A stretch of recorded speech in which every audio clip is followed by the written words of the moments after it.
Welcome everyone, I'm Margarita, your host from Chinatown Museum. To celebrate Museums and Galleries Month as well as the Mid-Autumn Festival, we are launching Chinatown Portals. These series of live streams look into the different Chinatowns around the world.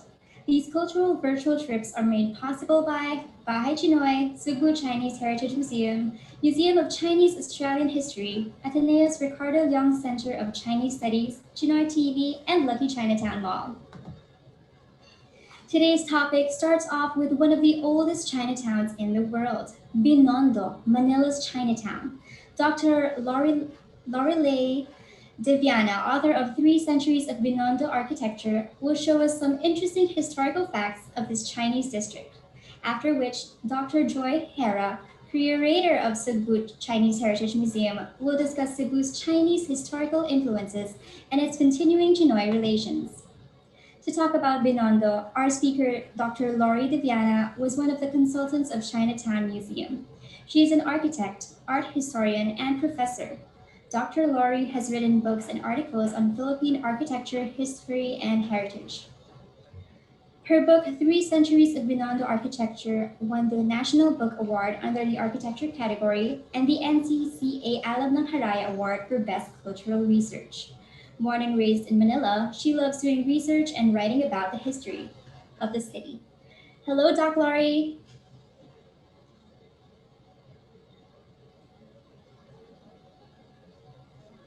Hello. Good afternoon, everyone. Welcome.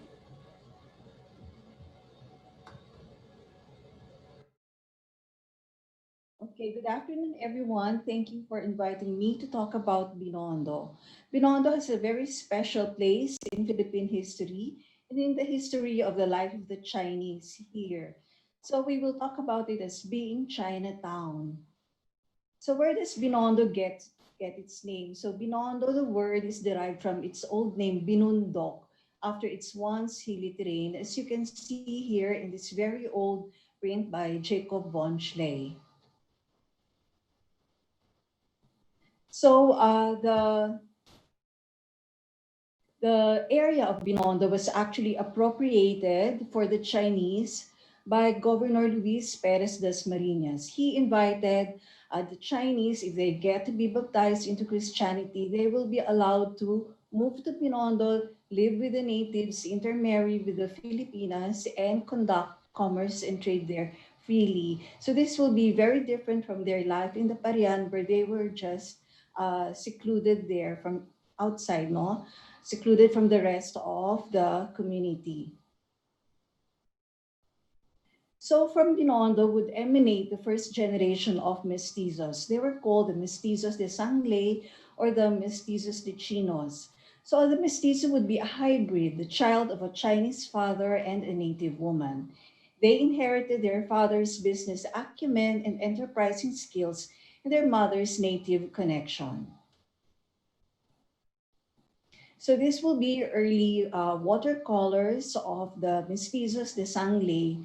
So we see them dressed here, and they actually rose into prominence, as can be seen in these drawings. They have a top hat, they have the baston, they have an umbrella.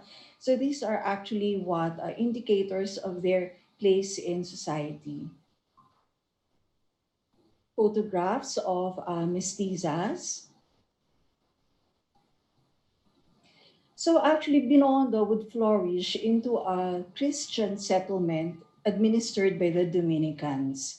So you can see in this map, in relation to the Parian, actually Binondo was one open space. The Parian, the people were actually segregated there from the rest, and they were actually excluded from what was going on outside. But when they lived in Binondo, all the Christianized Chinese were allowed really to mingle with everyone.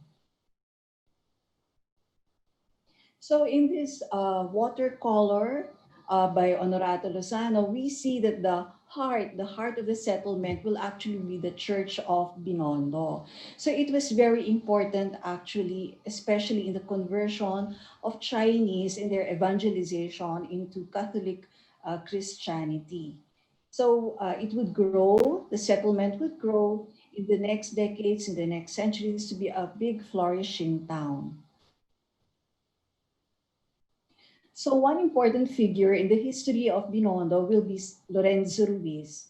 Later, he was martyred with other Dominicans when he went to Nagasaki in Japan. He was a sacristan in the Binondo Church.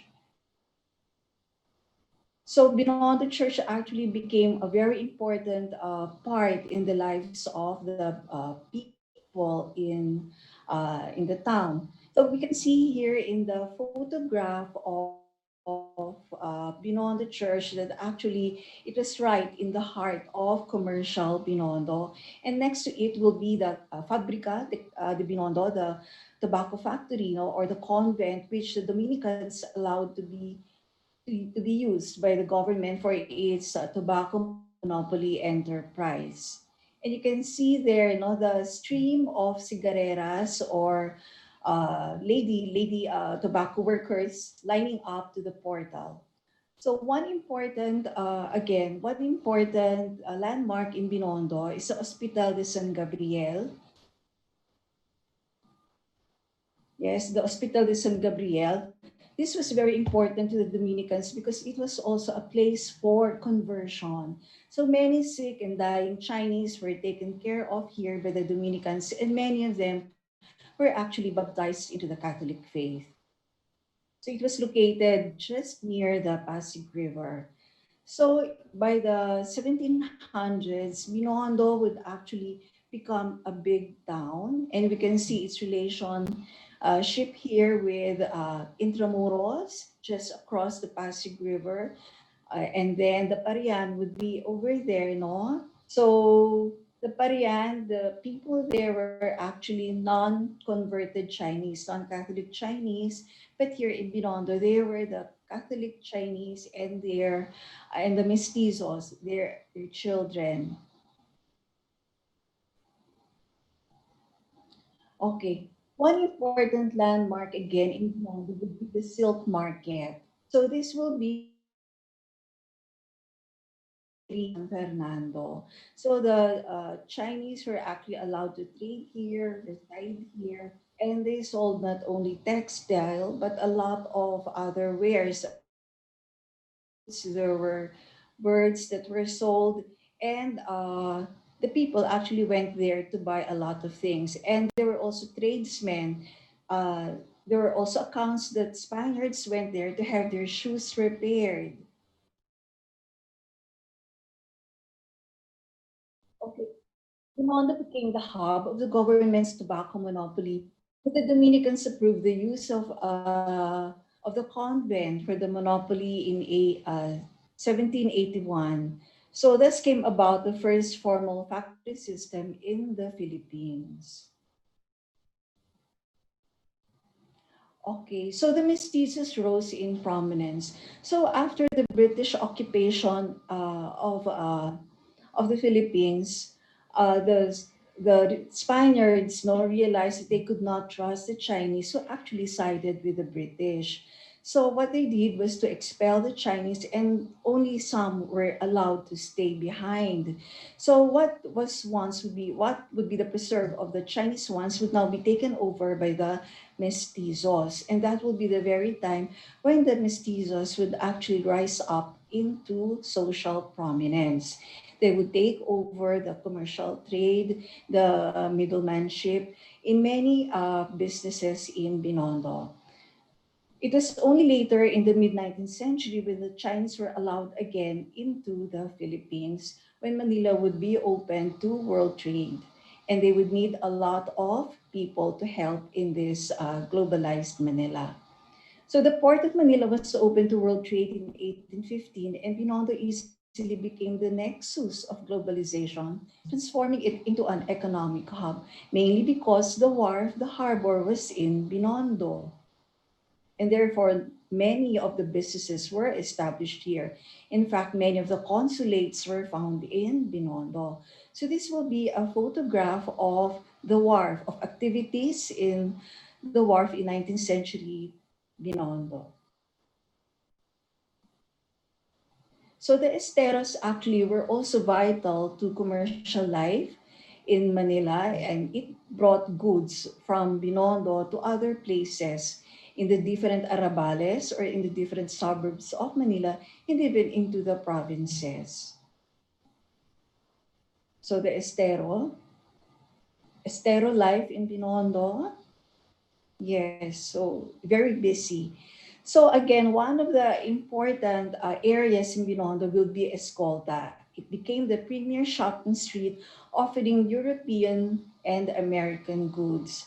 Actually, Escolta would take its name from the escort guards of the Governor General, which would have its headquarters there in Escolta. So here in this watercolor by Lozano, you can see the Governor General and his escort guards passing through Escolta. So a lot of businesses were established in the Escolta, and actually it became comparable to Bond Street of England in London. So there were actually mestizo shops, European shops in Escolta selling a lot of wares, selling a lot of European, even American goods. So there was the American Bazaar, La Puerta del Sol, somberias or hat shops, restaurants, Restaurant de France. Yes. In Calle Rosario, it was different. The Chinese stores were located here. So if you wanted to buy Chinese goods, you would go to Calle Rosario. Now, the Chinese were highly favored to do jobs. They were artisans and they were also day laborers. And they charged very cheaply. That's why they were really hired to do many things. So this is from the Illustrated London News. So this will be a scene in Manila with Chinese selling meat in the streets. Chinese selling wares in busy Manila, market scene in Manila, again from the Illustrated London News. And the Chinese were into many things. They made chocolate, the tablia, they wove hemp or abaca. They worked in the esteros as coolies or as laborers, and they also made and repaired shoes. They were shoemakers. And there were also some Chinese who really rose up the ladder. They became very rich. They opened their own stores, their own shops, and they were also able to practice their religious belief also in Manila. So when you go to a Chinese store during that time, you would find a Buddha and the incense sticks. No, they would still worship according to their belief. So the Chinese were very much also into politics in Binondo. And when the royal portrait of the king arrived here in 1826, the Chinese of Binondo actually erected pagodas to specifically welcome the royal portrait. So you can see the royal portrait here, which was paraded from the harbor of Binondo. It was paraded in the streets of Manila, and the Chinese built special pagodas for the royal portrait, for the arrival of the portrait.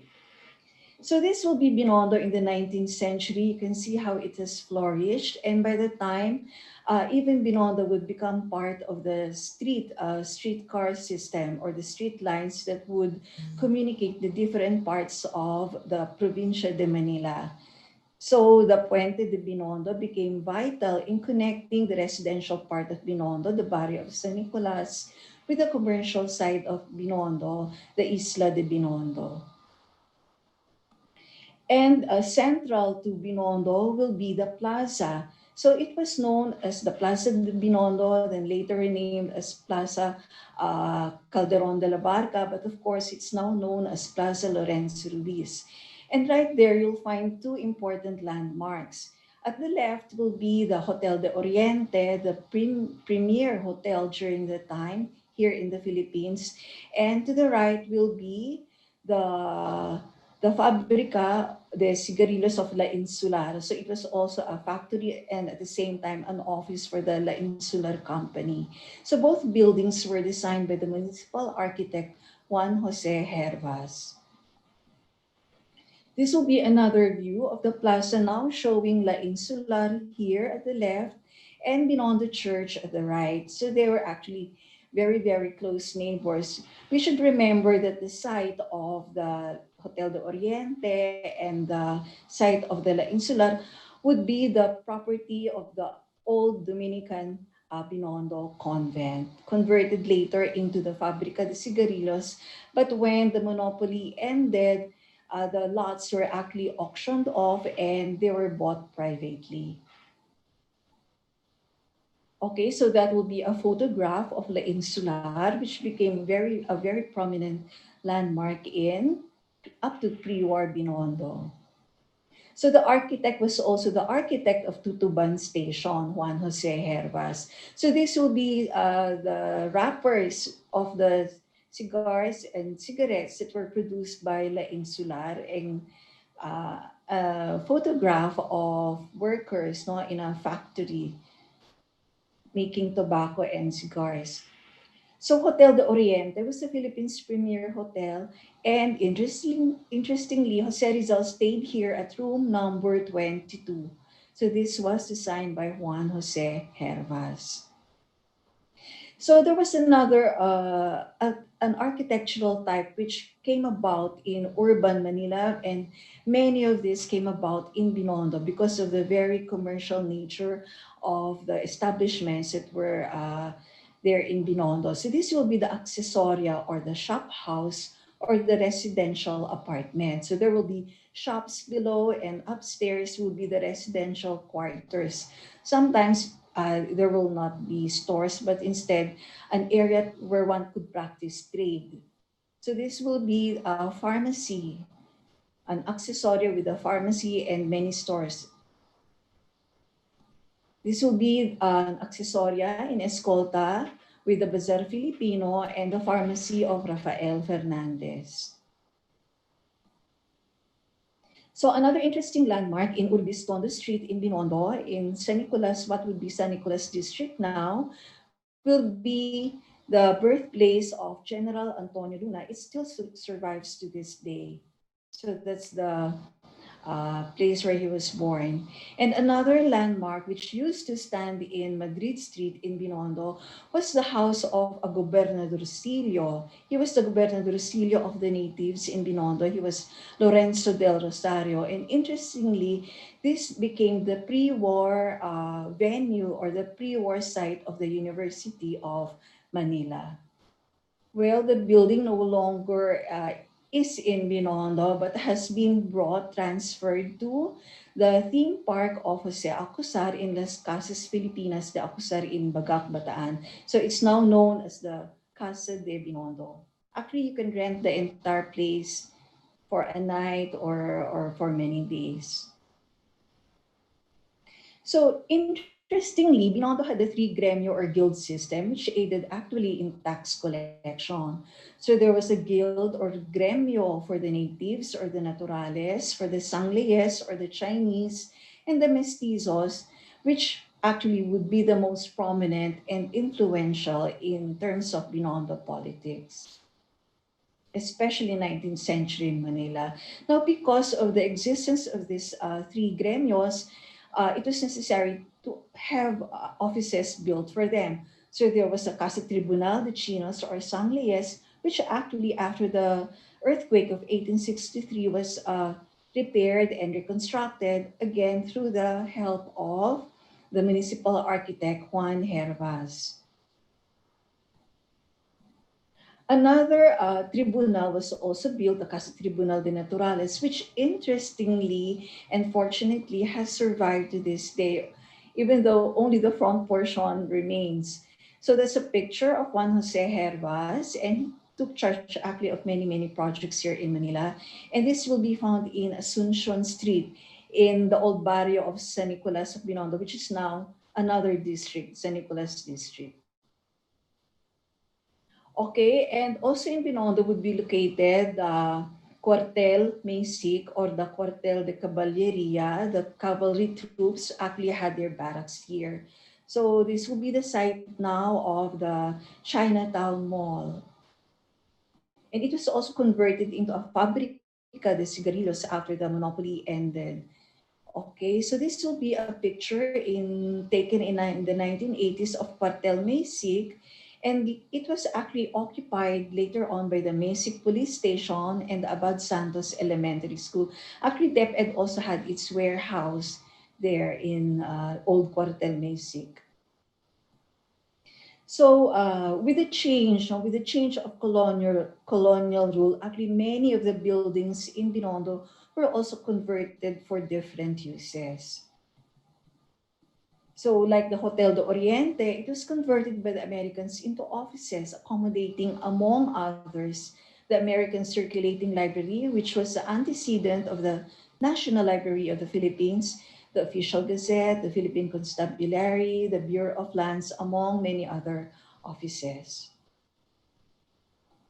And there is one establishment in Binondo, which was there since the Spanish period and which still remained in Plaza Cervantes, the Banco Español Filipino, which is now evolved as the Bank of the Philippine Islands. So this was Plaza Cervantes, which was actually the hub of many banking institutions in pre-war Manila. So the streetcar lines would now actually crisscross the many streets of Binondo, and this will be a view of the Escolta with the tranvia or the streetcar there. So this will be a view of Old Calle Rosario with the many accessorias, no, in the style of a bahay na bato, no, made up of brick or of stone and then wood in the upper portion. But during the American period, there will be a change in the physical scape of Binondo. Many buildings or many accessories were actually transformed into reinforced concrete buildings, into high-rise buildings, like as can be seen in this photo. This is Calle Rosario, now Quintin Paredes Street. So this is a view of Escolta, BC Escolta. So Binondos, being an economic nerve center in the 19th century, continued during the American colonial period in pre-war Manila. So another view of the Escolta with the streetcar lines. So you can see that now signages would now be in English.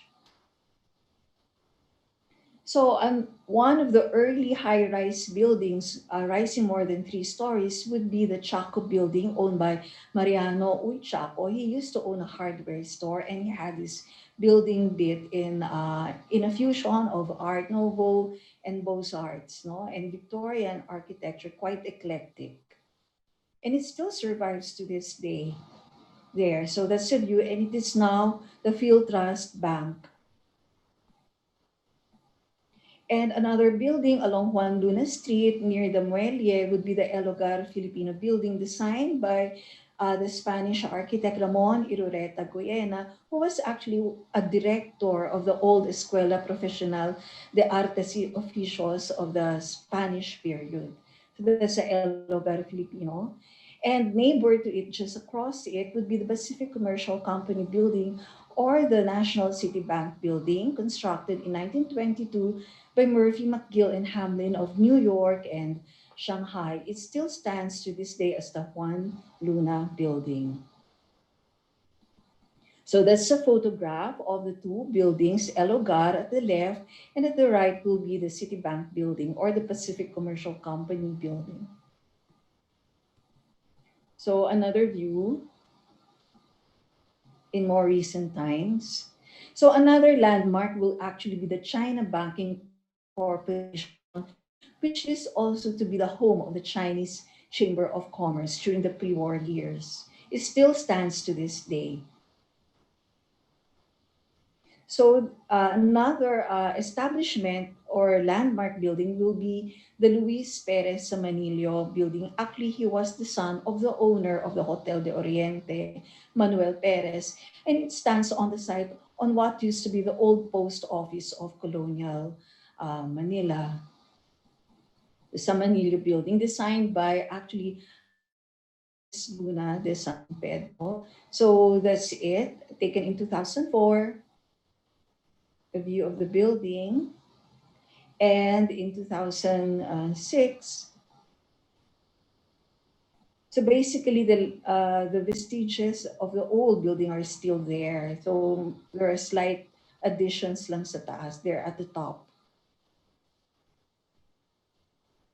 Okay, so another building will be the old Gatches building owned by Samuel Gatches and later sold to Pampanga sugar baron Jose de Leon, and he had it renamed Natividad building after his wife. So the Natividad building now, a photo taken in 2004. So actually, another landmark, not deemed to be one of the, or considered to be one of the gateway to the Escolta buildings will be the Regina building. There, so you see it as being neighbor to the Perez Manila building. So that's the Regina building.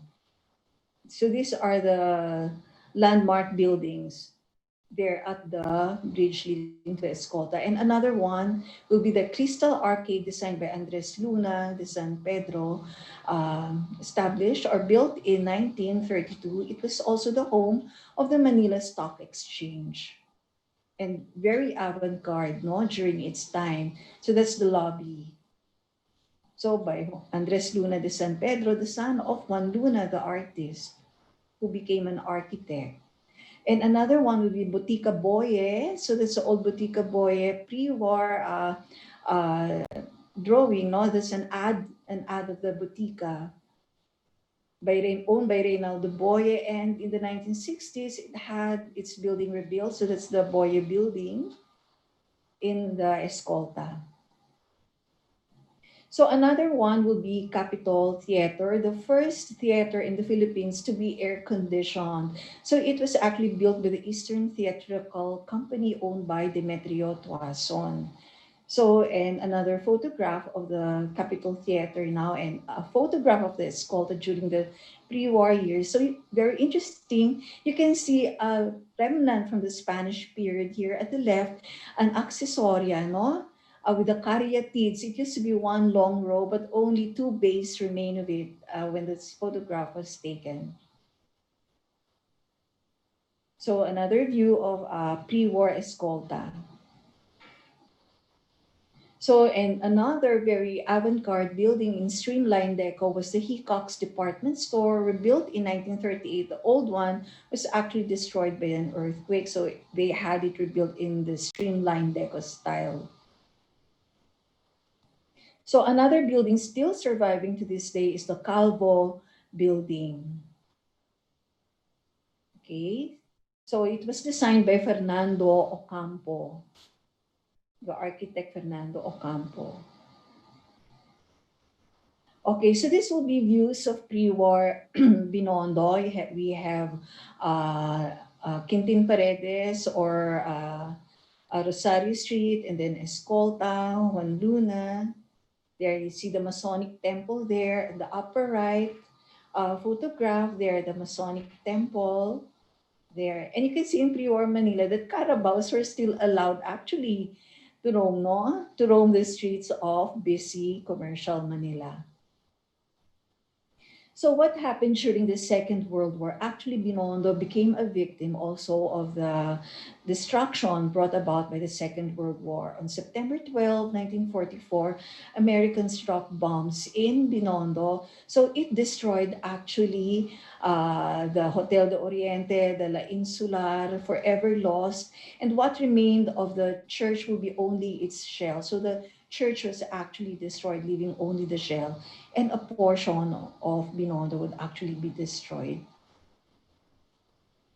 Okay, so this will be a photograph of the Insular Life building there in Plaza Moraga and the Chaco building. And the other buildings actually in the Escolta were actually also damaged during the battle for the liberation of Manila. So post-war reconstruction also saw that much rebuilding had to be done, and Binondo Church actually was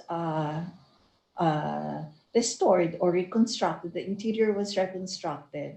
Of course, it would have a brand new retablo. It would have new paintings now. So it's actually a new church today, except for the shell, which fortunately has survived, and even the bell tower. So this still, no, would be the very mark of old Spanish colonial Binondo, the heart of the old settlement of Binondo. There, another view of the church today. There, the church inside. Now, the church is very famous for the oldest confraternity in the Philippines, the Venerable Hermandad del Santo Cristo de Leong. So it's the oldest surviving confraternity in the Philippines, established circa 1720. And there's also another famous image, no, which is in the Binondo Church, Our Lady of the Pronto Socorro. There, it used to be in the baptistry. I think it's still there in the baptistry. Actually, it's an image, not really in the round. It's an image. And some of the accessories in Binondo have survived to this day. When you go to old San Nicolas, you'll find still, no, some accessories in Santo Cristo, especially in certain parts of Camba.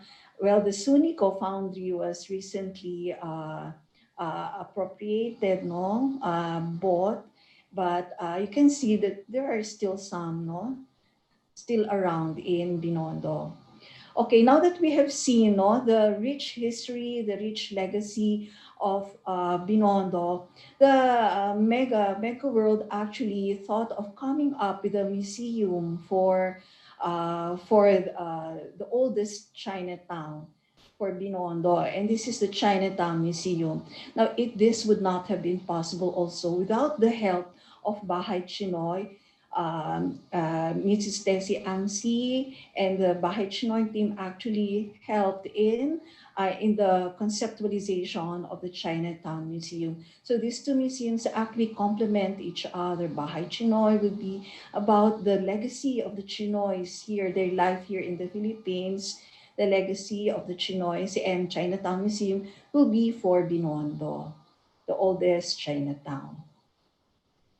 Okay, so in the conceptualization, they decided that it will be in Chinatown Mall, at Lucky Chinatown Mall under Mega World, and there were consultants there for the museum. No, so that's a photograph of the consultants and the staff, the curatorial staff. We have Janine and Janine Cabato and Yuri Chimura. They're behind standing. And it was the museum was actually launched last year in June. So Binondo's heritage and relics from the past should serve as reference, guide, and link to the current generation to better understand its history and its present. And the Chinatown Museum of Binondo just does that. So now we have prepared a short video for you of the Lucky Chinatown Mall's Chinatown Museum.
you, Dr. Deviana, for sharing Binondo's interesting past. For our next speaker, let's all virtually go to Cebu.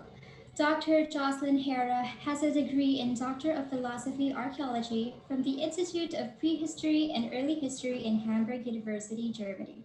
Currently, she is a curator and consultant of the Sugbu Chinese Heritage Museum in Cebu City. Welcome, Dr. Joy.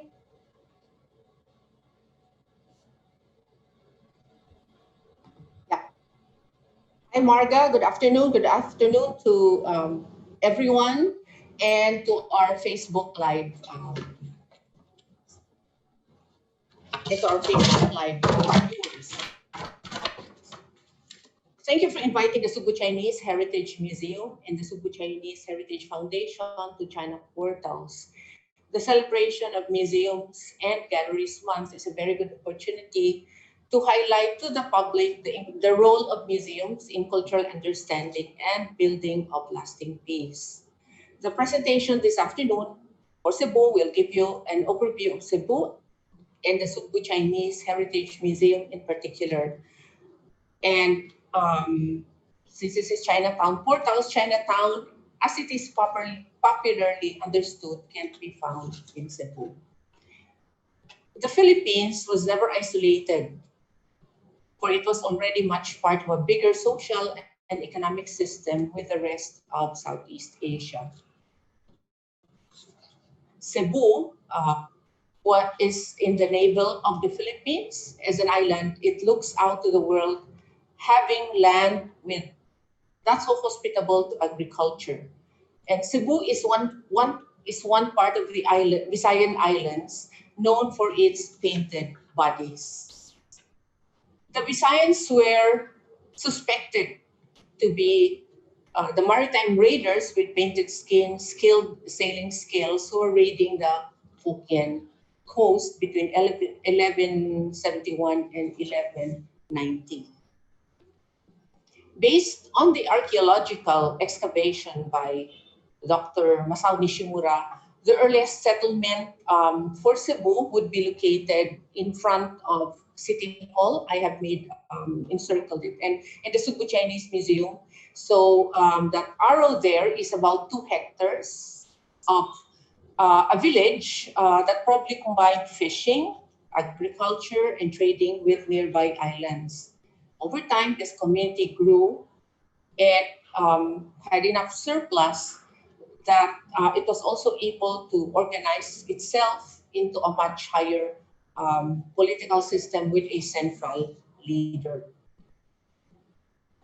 So the settlement grew and it traded. So according to the accounts, became a trading center with the region and the rest of Southeast Asia. This painting is an artist's interpretation of how, of the historical accounts of inter-island and Southeast Asian trade.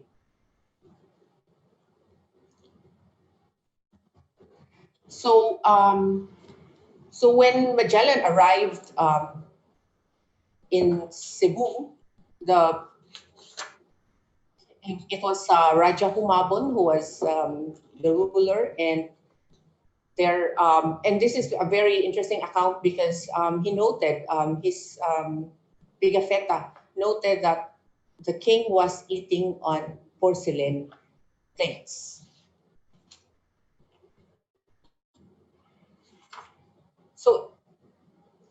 So this is Pigafetta, the chronicler of Magellan, and Magellan arrived on the island of Cebu and noted the existence of Chinese traders in the island. And this is the map of drawn. Well, it's believed to have been drawn by Pigafetta. In his manuscript. So this is Sugbu. So you have 3 islands there: Sugbu at the bottom, and then you have in the middle Mactan or Matan, and Bohol on the upper part. And on a very clear day, you can actually see the island of Cebu from Bohol. Now the saga of Magellan ended in a tragic note. Here you will see the Battle of Mactan, the artist's interpretation of the Battle of Mactan that deviated from a Chris bearing lapu-lapu to two kamagong sticks. And this is another image of the death of Magellan from the New York library.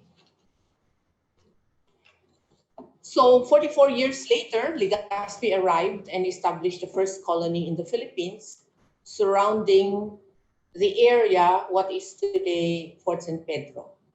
So Spanish Town was laid on May 1565, and this was first named Villa San Miguel, and it became a Spanish base for 4 years.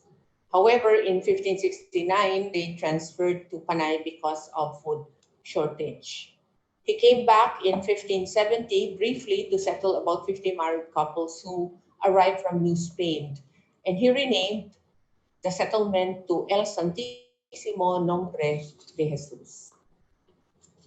Fort San Pedro, original structure may probably be made of hewn logs, and this current structure that you see now, which has drawn a lot of visitors, was from year 1738, and on top of its portal you will also see the date as well as the arms of Castile and Leon as you entered the fort. Now, in 1565, Legazpi had already put a policy of ethnic segregation into effect when he divided the port area of Cebu into the Poblacion de Naturales, and which became the town of San Nicolas, and Poblacion de Europeos, or what was referred later on as Ciudad de Cebu. Here you will see, the Lutaos also delineated as well as the Solares. So in the 1590s, Parian was established and settled by about 200 Chinese migrants, mostly artisans and traders. Of these, only about 18 to 25 stayed until the 18th century.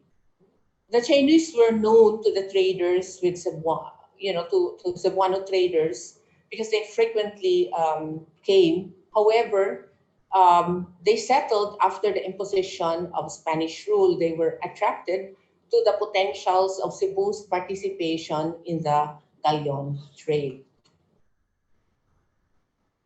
So this is Cebu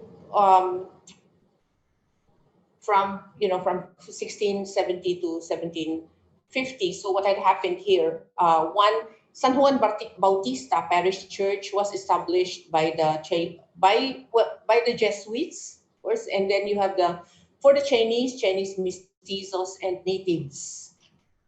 So you'd see the cross there in the middle, a cross, and then the expulsion of the Chinese in 1740s from Parian resulted to around 100 Chinese mestizos were living in Parian. So these were the offsprings of the intermarriage between more often Cebuano mothers and Chinese fathers. There was also during this period of time the abolition of Cabildo de Cebu Naturales, based in the Ciudad, with non-Christian from the Philippines. And then, of course, with the expulsion of the Jesuits from the colony, it also caused a ripple effect that led to around 50 Chinese leaving Cebu 2 years later in 1770. Now, there are very few, we were destroyed, a lot of the buildings were destroyed during the war, but there are very important and significant buildings that remained in this area. We have in here the Jesuit house. So this was the Jesuit residence in Binakayan Street as they looked after the souls of Chinese migrants, their families, and natives. This Jesuit house, which is Museo Parian sa Sugbu, is proximate to the Juan Bautista Church, which also has a very interesting story. So based on, well, they did archaeological excavations, and the date of this house and this settlement could even be older than 1730 based on archaeological studies. They're still doing analysis. So what had happened during the 17th and 18th century, there were well, the first question is there was limited commercial activities in the 17th and 18th century. And I think the question is, why were these Chinese expelled? Actually, this was a ripple effect of British occupation in Manila and the support of the Chinese. So the start of the Chinese expulsion from 1764 to 1776, and was repealed in 1788 upon the orders of the king. This was also after Simon de Anda died, who was really anti-Chinese, and Vasco e Vargas in 1839, restored the freedom of occupation and residence for the Chinese. So with this restoration, by the 1840s, slowly there were trickles of Chinese Chinese. There were trickles now of Chinese coming to Cebu. So but it's very interesting because the introduction of the Claveria doctrine of family names in 1849 was very accommodating to the Chinese. Some of them were even able to retain their surnames. So this was not, however, with the coming back of the Chinese migrants, this was not the same Parian whose trade due to a navigable river was prosperous. Now the river was silted, and boats or cascos moved to the shores along Fort San Pedro. So these are the next two slides will give you an idea of the Chinese, which we got from Collinane, of those who came in. So and then 1855 to 1857 are also the Chinese that came. Of course, this is just a short list. There might be still a lot that has not been taken out.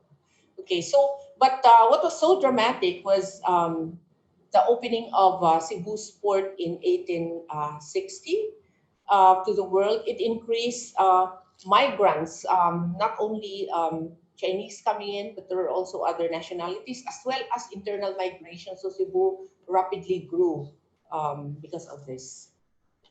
So the 19th century Parian, going back to Parian, what had happened, the 19th century Parian, after the Chinese left, was not anymore a Chinese settlement, but this was populated by mestizos. And eventually it became an enclave for the affluent because those who gained wealth from trade and commerce settled back in Parian. So you'd see an artist interpretation of Parian with its materiales fuertes homes.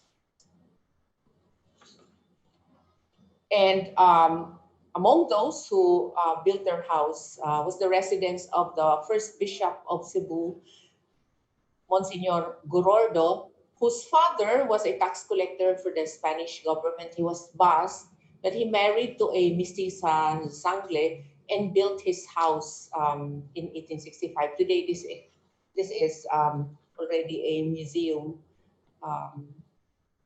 So, and a few meters away from Casa Gordo is the Yap San Diego house. So these are the three gems that I've mentioned in this area. Now, in 1875, I'm putting two red marks in these slides. Pedro Gutierrez was a young man who came to Cebu, a 16-year-old, and through hard work and diligence, he was able to build his wealth. So his son Manuel, who would eventually build the Gutiauco building and named the building after, to honor his father.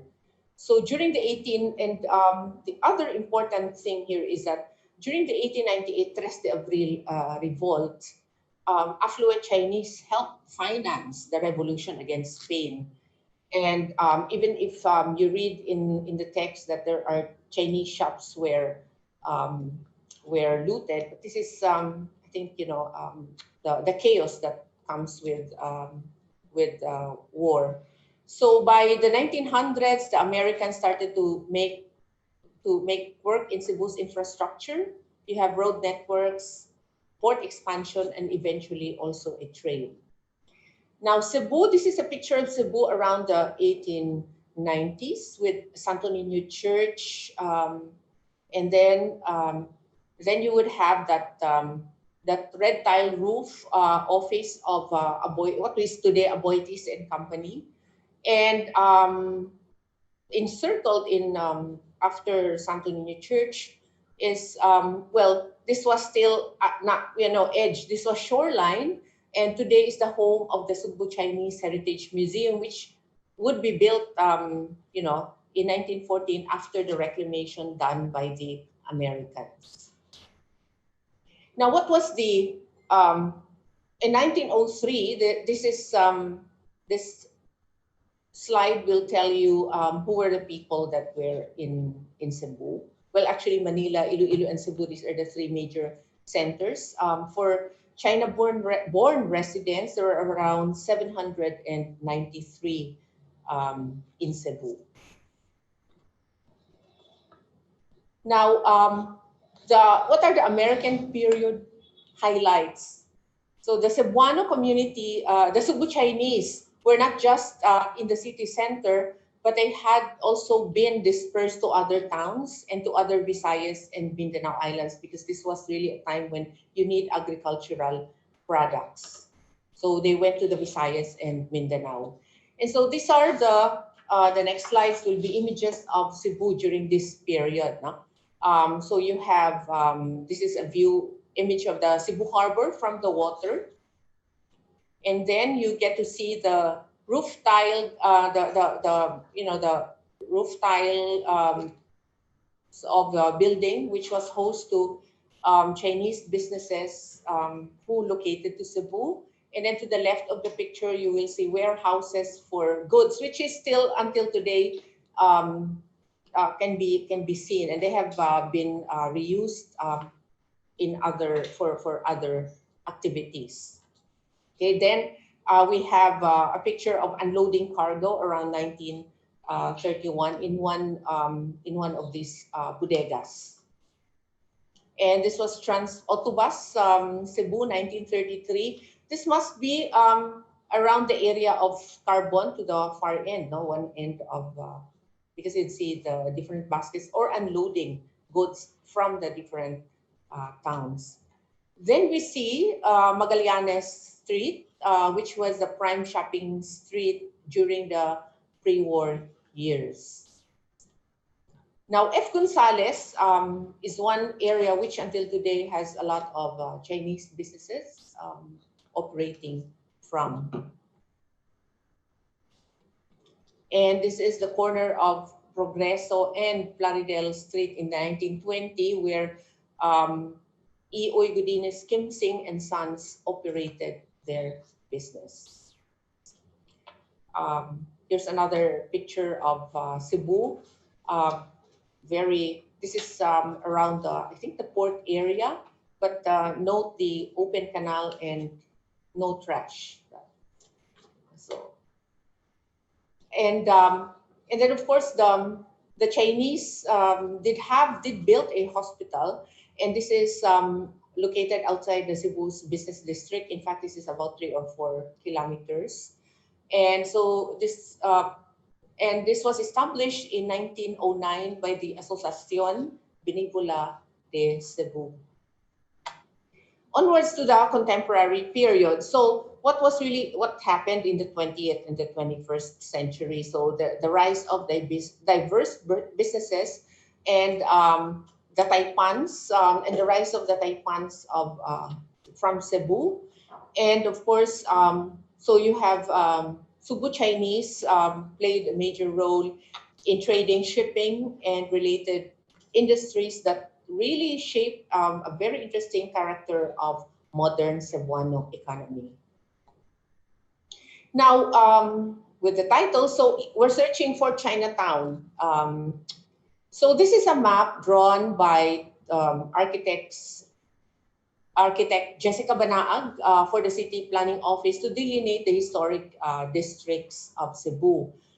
If you notice, we don't have Parian, which was known as a Chinese district, has already evolved to be part of the old town, and a very important part of its core. So therefore, the Cebuanos are accounting for its history with the Sugbu Chinese. So the same happened with the Lutao and Mita San Nicolas, no, the one in blue in the picture.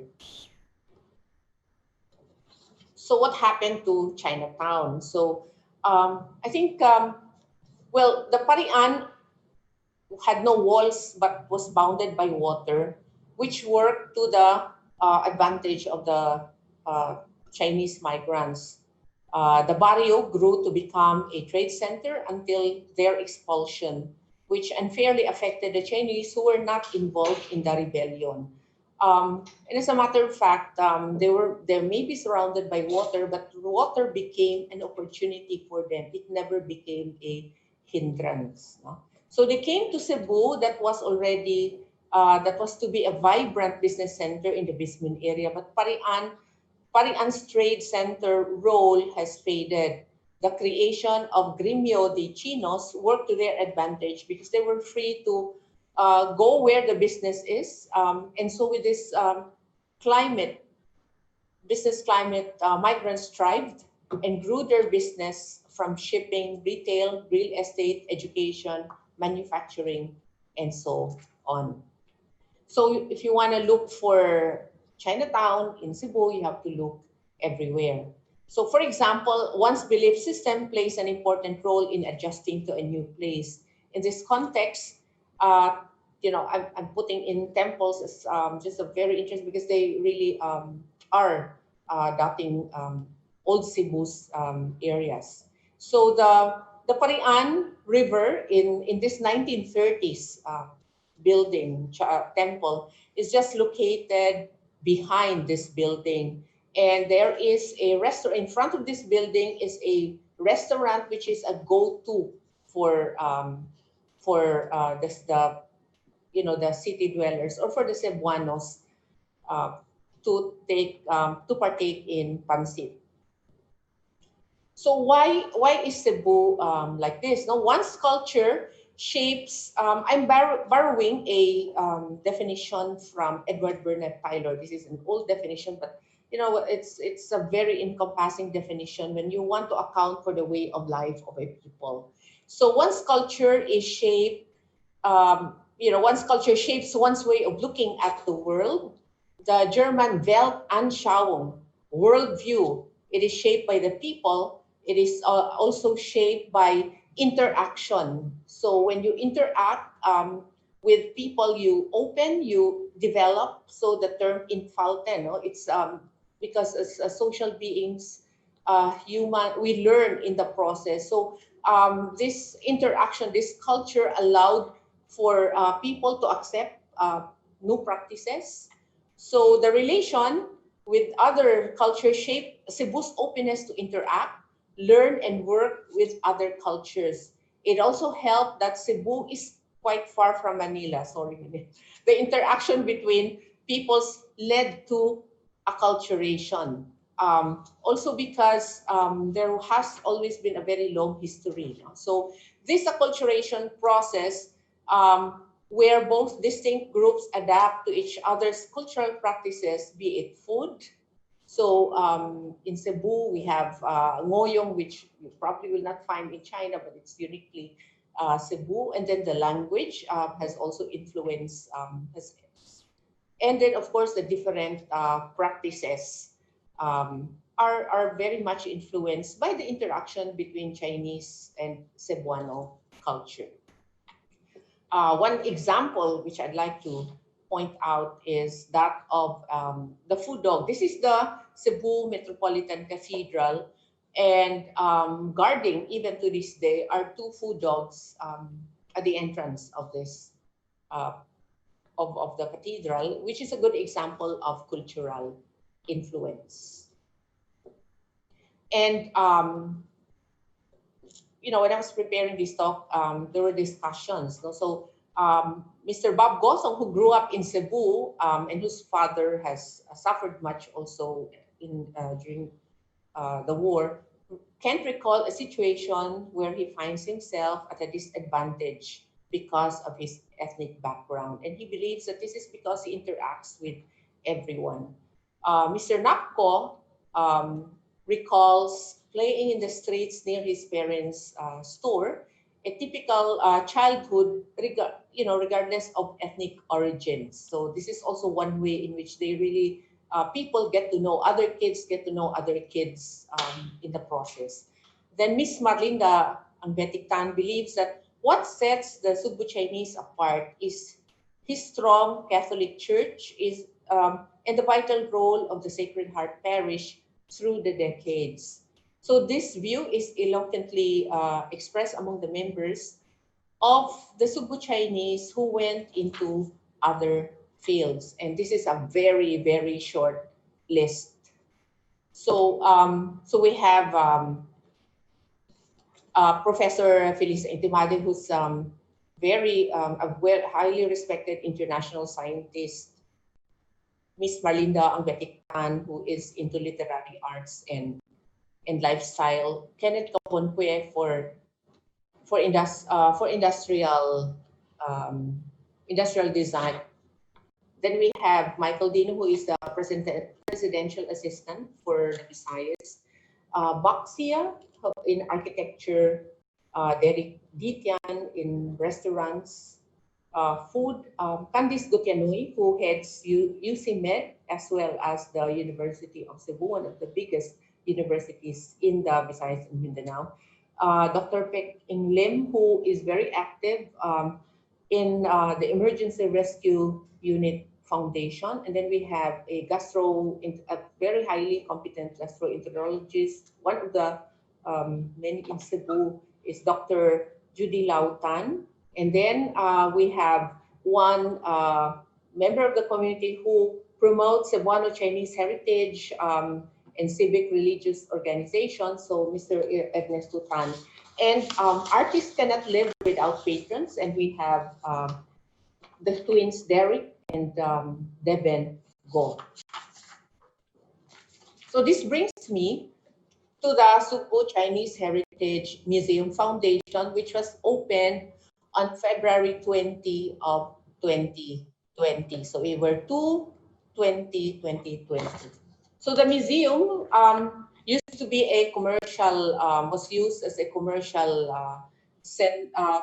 building, and it witnessed the rise of Cebu as an economic center. So it's a very good place to be, when you speak about the role of the Chinese. Now, viewed from the sea, it is located in a reclaimed lot around 1905. It is part of a cluster of buildings that are being protected by the city of Cebu through an ordinance. So nearby is also Smith Bell and Company, which housed Cebu's first bank. And then you have the American warehouses right in front. And then you would have Shamrock Hotel, the Fernandez building, which was built in 1910, just at the edge of the water. So there are more American period warehouses. So this is now the entrance of Sugbu Chinese, a neoclassical building.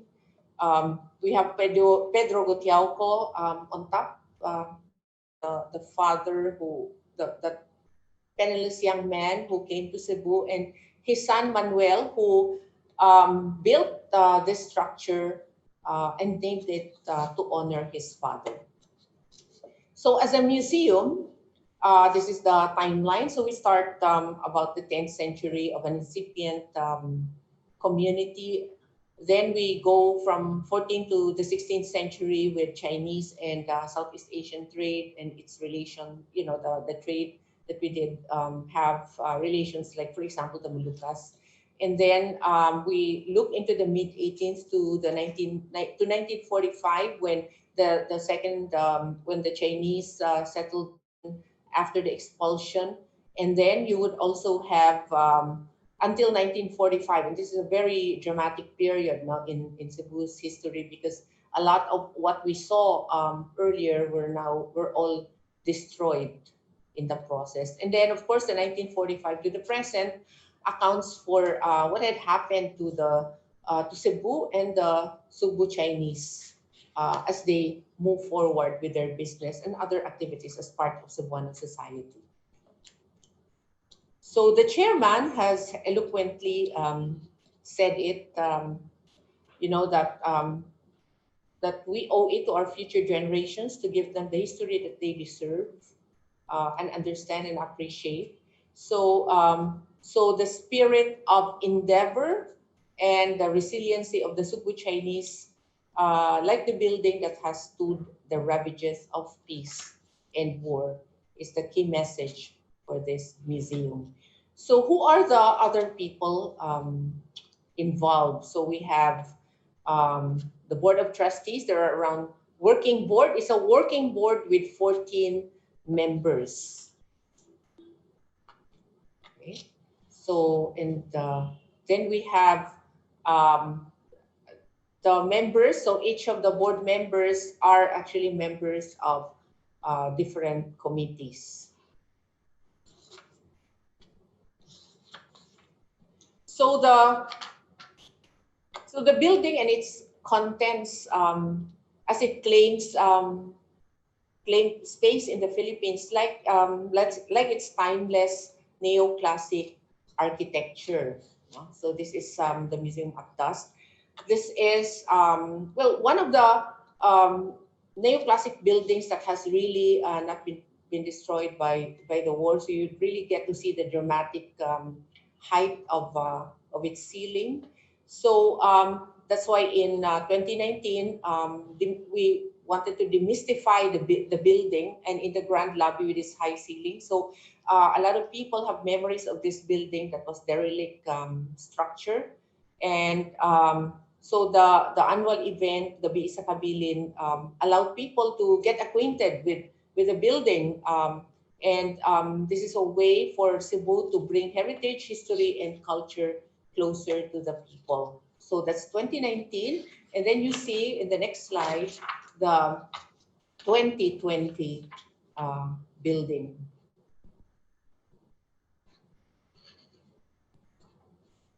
There. And the exhibit hall with the junk, which the Chinese junk is considered, the Sugbu Chinese journeying into the future. And in relation to this, we would like to, there are many advocacies that we have. Museum has an education program, and in this context, we'd like to build audiovisual and library. We envision the library to be an archive also, where students can come and research, conduct lecture. When things become normal, go back to lectures, forum meetings, and trainings. Develop audiovisual aids and learning materials together with the teachers. So, and a library for reading and research. So we would like to call, there's a call to support the museum's education program. So we have be a friend of the museum. You can land into this page and get to know the museum education program. And then in support, in tandem with the museum, is also the coffee table book, which will account for the earliest known migrations to Cebu, how the Sugbu Chinese developed and prospered in Cebu. And of course, it looks into looking forward into the future.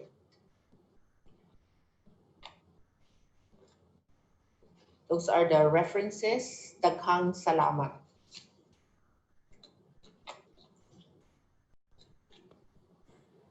Thank you, Dr. Hera, for sharing with us the history of Cebu. If you have some questions later, simply post a comment on this video, and our guest speakers, Dr. Hera and Dr. Dipiana, will gladly answer them.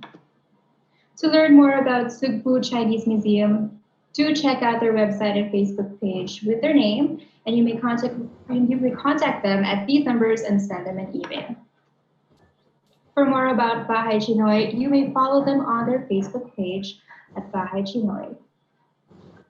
For more content like this, do follow our social media pages, Chinatown Museum, and of course our YouTube channel, Museums Matter. We would like to thank our guests once again, Dr. Lori Dipiana and Dr. Joy Hera, for sharing with us the knowledge on the history of Binondo and Cebu. This event is made possible by our partners Bahay CHiNOY, Sugbu Chinese Heritage Museum, Museum of Chinese Australian History, Ateneo's Ricardo Leong Center for Chinese Studies, CHiNOY TV, and of course Lucky Chinatown Mall. Thank you again, everyone, for joining us on Chinatown Portals. Same time next Saturday on October 10, we will be featuring Chinatown London with Minji Xu, the founder of exploreculture.net, and followed by the Chinatown Melbourne on October 17 with Miss Ethel Villafranca. Thank you and have a great weekend. Bye.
Oldest Chinatown is after all correct. CEO of Alliance Global Incorporated, we have Mr. Kevin Tan. Binondo is best known as a center of trade, but its contribution to Philippine history is significant and far-reaching. It features 18 galleries, each one focusing on historical events and influences that have shaped Binondo culturally, socially, and economically. 3, 2, and 1. Hit the bell. Congratulations. The Chinatown Museum is officially open.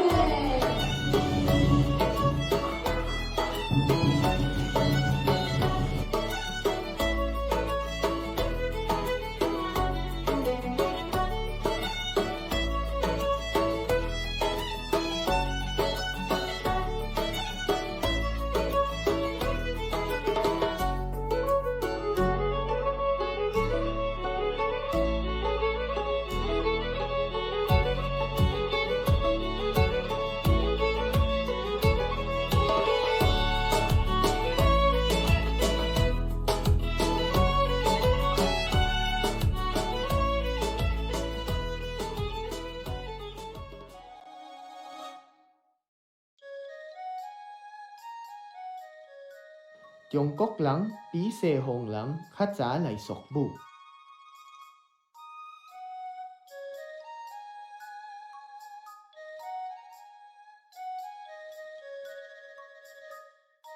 Đông kê chơi sừng đi cấp in kiên điệp tiền hệ, dùng điệp tăng chơi xả huệ. In thao sinh ăn suy sừng đi tuy số càng lắng chơi khí. Sừng điệp số công ty cá chốc sự nghiệp, sim chi hoạt yên. Sinh uy sông điệp ế gốc. Chói lông si sinh khô khun lốc càng chốc ế kết sinh. Si uy tiêu si can ế điều xích. In huay sinh uy chế kênh. Tài tâu cấp chế ghé quốc gia điạc su ế chế bồ hun. Dan chế khoan ế chế bừng. Dan chế khoan ế càng chốc. 咱做一款的尊敬祖先，这是咱的日常生活。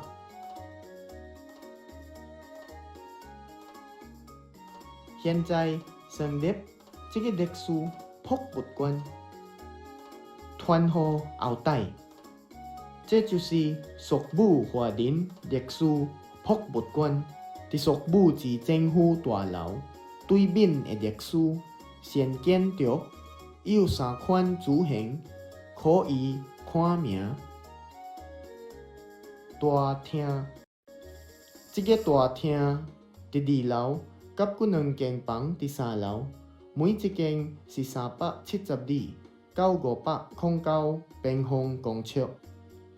家庭展览房伫2楼有15间房，每间房有14方公尺。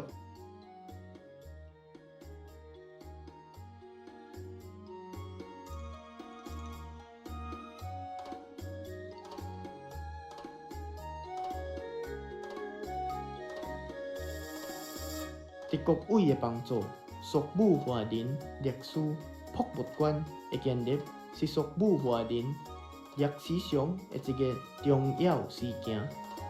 这就是Sugbu华人历史博物馆。